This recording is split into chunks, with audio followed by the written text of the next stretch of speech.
A hero makes people great. A hero makes people better. A hero sets out to purposely do that. Their presence, their energy, it isn't about what I can do. It's essentially about what we need to be doing.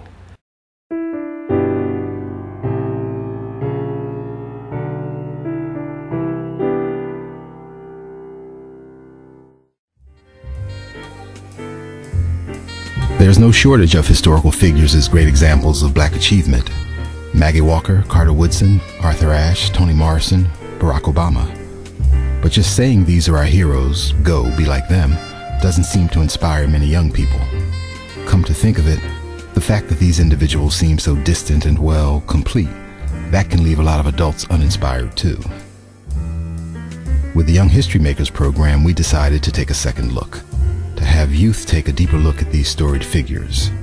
I think just the world is just, has experienced so much, has gone through so much that those constructions don't work anymore. It's the story part of history, the drama, hope, and joy that grabs all of us, young and old. Understanding how stories work is the key to being persuasive and confident communicators. There's a way that compelling stories work. There's a way that heroes are made, not born. There's a logic and a pattern that's common to heroes, leaders, and just ordinary people we all admire for their simple character and courage. And this exploration goes a long way to making our historical heroes into real examples we can better understand and emulate. It's a journey, a hero's journey. Join us as we explore what groups of children in Richmond, Virginia have already begun to do and be. When you talk about sense of purpose and living with purpose, this program, the facilitators showed up every time they were supposed to, trips to the museum.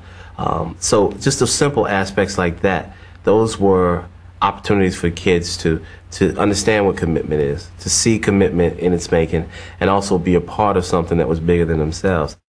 When you look at successful people all across the board, whatever industry, they have certain characteristics that make them successful. Again, resilience, intelligence, motivation, self-determination. Those are key characteristics of a hero and also a leader. I see lots of young people that come to the courthouse, and at least 50% of them aren't comfortable with who they are. And because they aren't comfortable with who they are easily influenced by others in a bad way. The attributes of the hero remain constant and abide within the human heart. The attributes of the idol, though they may have achieved something, they are fashionable and they tend to change and go out of fashion. News today, yesterday's news.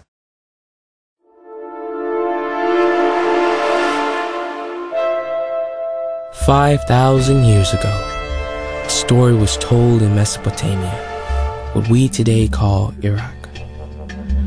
It was the first written story we can find, and the first hero story about a young king named Gilgamesh of Uruk. This man, a boy really, was bold but conceited, a tyrant to his people, yet unsatisfied.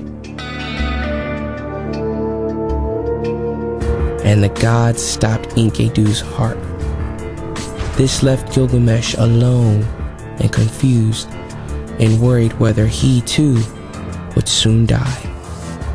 Gilgamesh was a mess, and the only way he could cheat death the gods might have in store for him was to seek out Utnapishtim, a wise and compassionate priest who might show Gilgamesh the way to immortality and wisdom.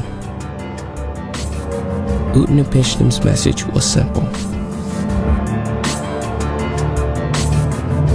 What good is immortality, Gilgamesh, if you cannot see the value of the one life you have now?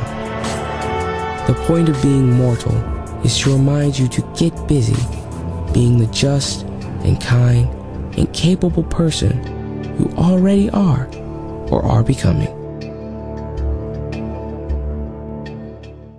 Why the story of Gilgamesh?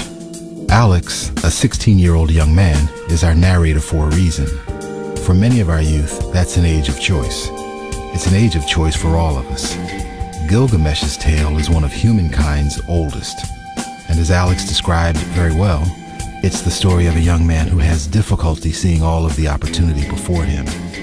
Sometimes, it takes a difficult test for even the best of our heroes to learn this timeless truth. How did knowing your history, understanding your history, and learning more about your history help you to deal with your incarceration? My short answer is, without the knowledge of history, I couldn't have a vision to see further than the 8 years in prison because, God forbid anybody in this room ever knows what it feels to hear a cell door closing with you on the wrong side of it.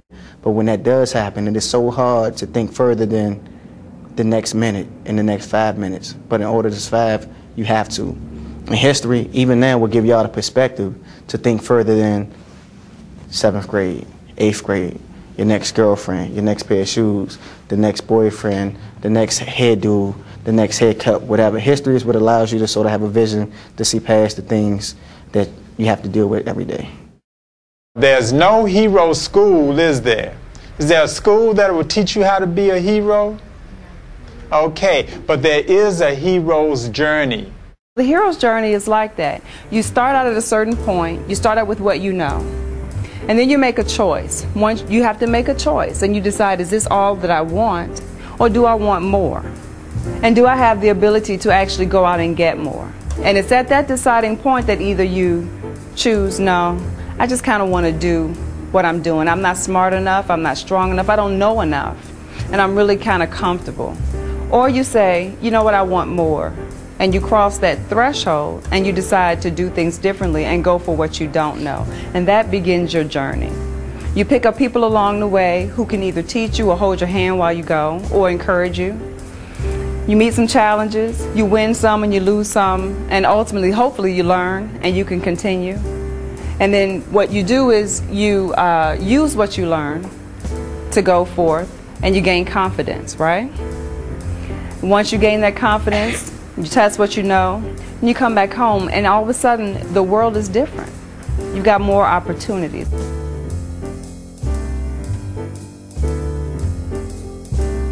Okay, who is this guy? Barack Obama. Who is that? Barack Obama. That's why we know him, right? Because he became what?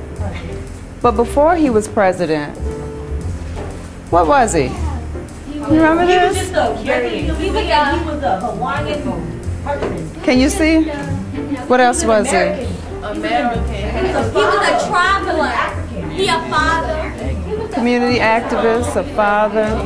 And before he was all of that, he was little Barry, right? Yeah. Oh, he was so cute.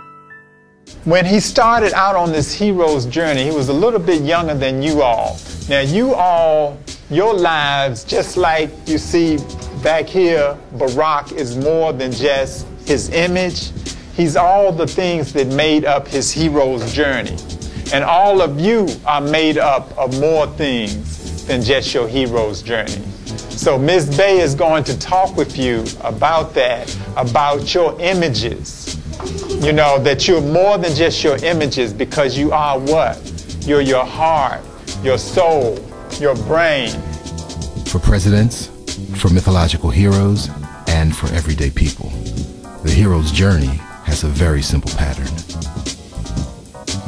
You know, so you helped her. So you were compassionate where she couldn't see. That's another characteristic of a hero. They give before they get. So that way they bridge friendships.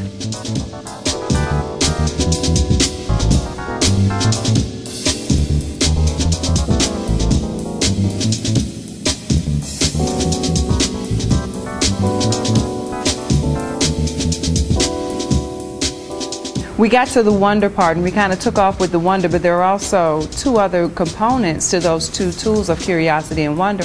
There's humility and there's compassion. And humility gives you the ability to learn, to make connections, to build networks, okay? And to be open and to appreciate what you have in the right now. Humility is the opposite of pride and arrogance. So pride and arrogance might make you think that you get what you deserve and you should deserve all the good and none of the bad, that you're better than others. And so you should, you know, be pushed ahead in front of other people. But humility says, you know what? I need to learn because I know some stuff, but there's always more I need to learn. And hey, you're not more important than I am, so let me help you along the way. And humility works with compassion, which is that fourth tool along our hero's journey. So we've got curiosity, we're asking the questions, and we've got wonder. What if? And how come? And how about? And if this happens, then what? But then we've also got humility that says, okay, I don't know these answers, but let me go find out. And let me ask, because I'm not above asking. And let me help somebody else, because I'm not better than they are, and they deserve some good things too. And those are those things that transform your life, your ordinary life, into an extraordinary life, where you can move along that hero's journey for yourself. They painted with purpose. They talked of Oliver Hill. They talked of Maggie Walker. They talked of Arthur Ashe. And they realized that these ordinary or extraordinary people were right here on the same streets and in the same stores and walking around the same areas that they would actually come from. So it instills in them an idea of purpose, that if these three individuals or these four folks or these people, I can too. I can too. I wanted to welcome all of you to the studio. What we'd like to accomplish today is to discuss the creative process from a historical perspective and how that relates to storytelling and how we tell stories through music. As a musician and a composer, I'm taking ideas that are not necessarily musical, concepts like people, places, or events, and I translate that into a sound, a feeling, a mood of some kind.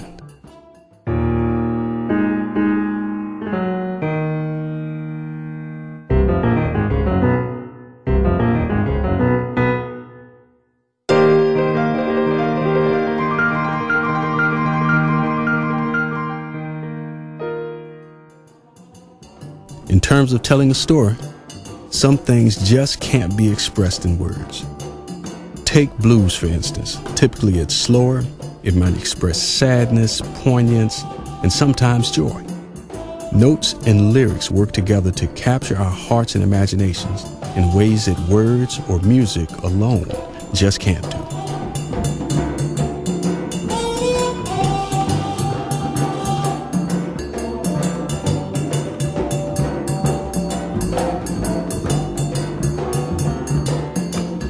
In terms of history, music has its heroes.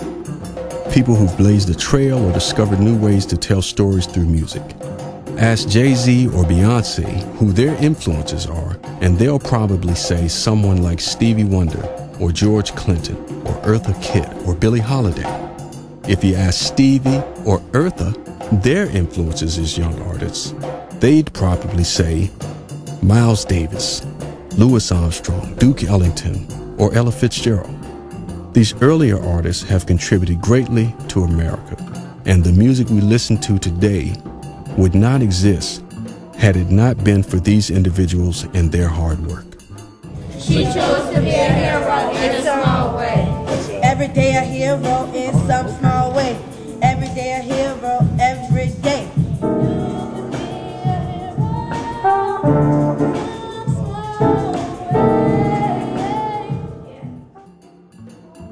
Music has history, and just like any history, it influences the future and makes new ideas possible.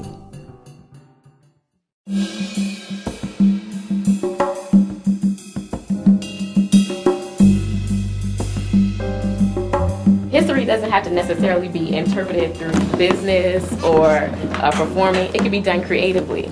So like you see the quilts here, these are people who are leaving a legacy through a creative means. So you don't necessarily have to take a hero's journey of entrepreneurship or business or entertainment, but you can do it creatively. So you have to remember to find what incites you, what's your passion, to find your hero's journey. And Mr. Loving was approached to teach these females how to make men's suits. He said no. He said that's a man's job. And he found out that women made great tailors. He also was a good teacher, and that's when he decided to open up a school.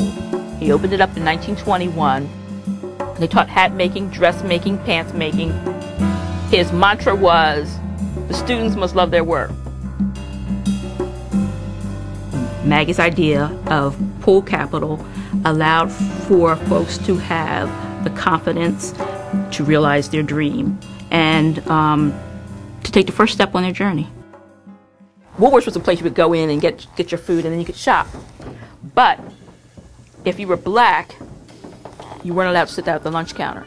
The second week of February 1960, there was a sit-in here in Richmond by students from Virginia Union University protesting the fact that they weren't allowed to sit down at the lunch counter. And those students were spit at, they were cursed at, they threw food at them, they called the police. And what do you think those students did back? Nothing. Why? Were they weak or? They couldn't. They could have if they wanted to, but why didn't they? They showed disrespect. But why do you think, do you think they were very powerful by not reacting violently? And what's the power in that? Like, I'm just ignoring all this negative stuff. And you're showing how powerful you are. You're showing by remaining calm. And because of that, they got a lot of recognition from the newspapers, radio stations, and the like. And people were behind them because they saw those students were acting very dignified. I mean, who looked silly? The people that were tormenting them or those students by acting dignified? And a great change was made. Those students showed by the way they represented themselves. And it was difficult. Some of them, you know, they were angry, they wanted to cry, they wanted to hit back, but they didn't. And because of that, and because of the philosophy of persons such as Dr. Martin Luther King, they effected a great change.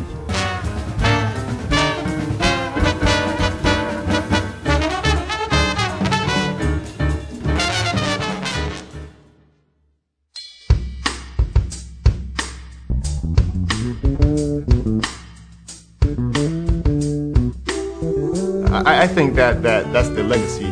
That's kind of part of the African American legacy, the resourcefulness, the ability to overcome tremendous odds with little resources. And in fact, I know I went to a historically black boarding school for high school, and the motto was, we've done so much for so long with so little that we can do the impossible with nothing.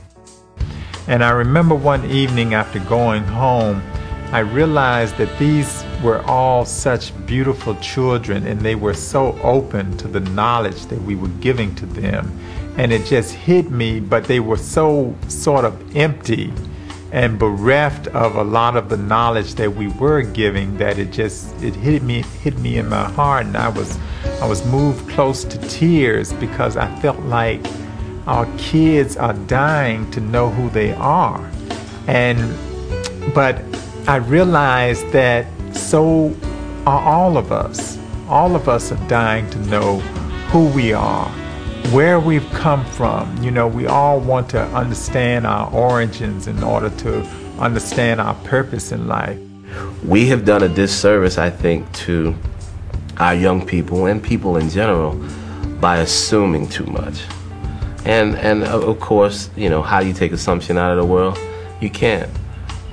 However, the fact that I'm aware that I'm assuming, that may give me a different lens in order that my interactions with people may change, or it might be a little different. A lot of times the product that we see on TV is not the real product. The real product is the guys behind the scenes, the story, the drive, the determination. Everyone has an opportunity to become a hero. It may not be the hero that we see on TV, but the bottom line is they're a hero to someone. I look upon it as being just a form of cultural justice to be able to bring these stories to African American youth and to help them to understand that their heroes are universal.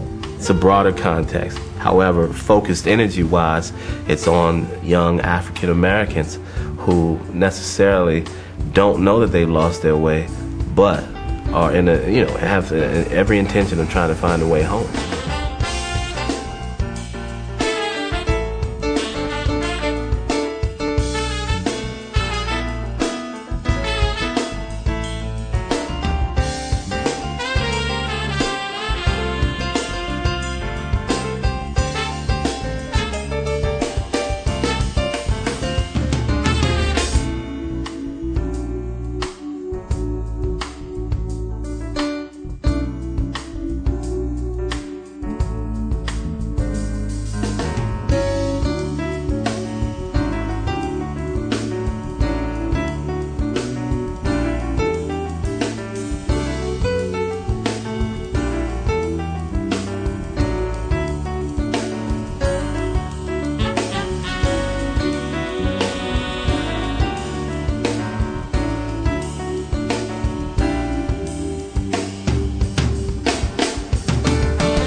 We're living and making history right now.